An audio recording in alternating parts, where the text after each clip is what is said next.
12 de setembro, São Guido, do ano de 1012. São Guido, cognominado Pobre, nasceu na Brabância, filho de pais pobres, porém piedosos. Não havendo outra fortuna para deixar ao filho, esmeraram-se em dar-lhe uma boa educação. Desde que começaram a incutir-lhe os princípios cristãos, convenceram-no da necessidade de temer a Deus e fugir do pecado. Tão boa semente, lançada em terreno ótimo, não podia deixar de produzir ótimo resultado. Também tão piedoso era Guido que por todos era chamado anjo da aldeia.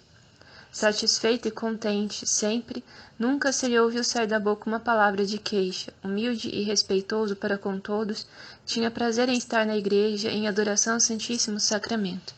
Por ser pobre, compreendia a triste sorte dos pobres, e de boa vontade repartia com eles as esmolas que se lhe davam. Certa ocasião devia ir a uma aldeia, distante 2 léguas de Bruxelas. Antes de tratar dos negócios, foi à igreja, onde permaneceu 1 hora, rezando nos degraus do altar de Nossa Senhora. O vigário do lugar, admirado por ver tão raro espetáculo, interessou-se pelo piedoso jovem e indagou de onde vinha, de que idade era, etc. Pelas respostas, o sacerdote conheceu que tinha diante de si um jovem extraordinário e convidou-o para ser seu sacristão. Guido aceitou a proposta, pois ser sacristão havia muito tempo era seu desejo íntimo. Apesar dos seus 14 anos, era um servidor do altar tão consciencioso, pontual e em tudo tão exemplar, que todos se edificavam e lhe queriam bem. Inexcedível zelo tinha pela limpeza da igreja, que realmente é a casa de Deus. Guido, como tal, a amava e reverenciava. O tempo que lhe sobrava era empregado em oração. Muitas horas durante a noite passava em presença do Santíssimo Sacramento, adorando o mistério do amor de Deus aos homens. Se o sono vencia, estendia-se sobre o pavimento da igreja. Mínimo era o ordenado que percebia. O pouco que ganhava repartia ainda com os pobres.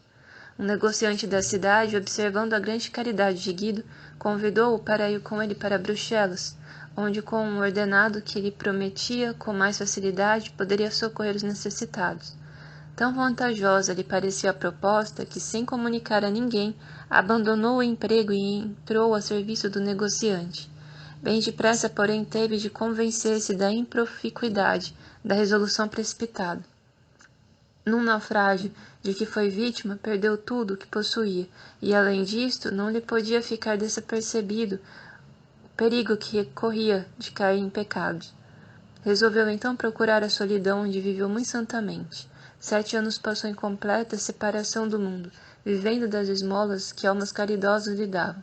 Neste tempo fez 2 romarias a Roma, e outra a Jerusalém.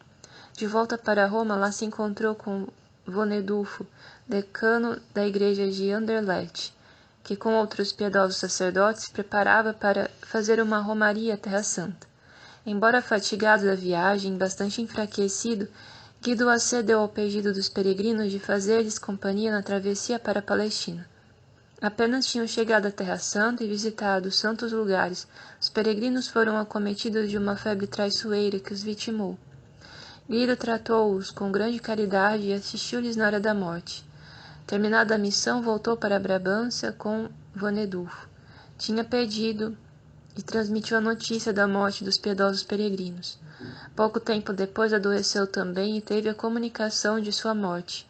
Uma noite, estando absorto em profunda oração, a cela encheu-se-lhe de uma luz maravilhosa, e ouviu-se esta voz: Vem, servo meu, bom e fiel, e entra no gozo do teu Senhor, que será a tua recompensa. No mesmo dia em que teve esta visão, isto é, a 12 de setembro de 1012, o santo homem morreu. Os fiéis fizeram-lhe um enterro honrosíssimo. Muitos milagres foram observados no túmulo.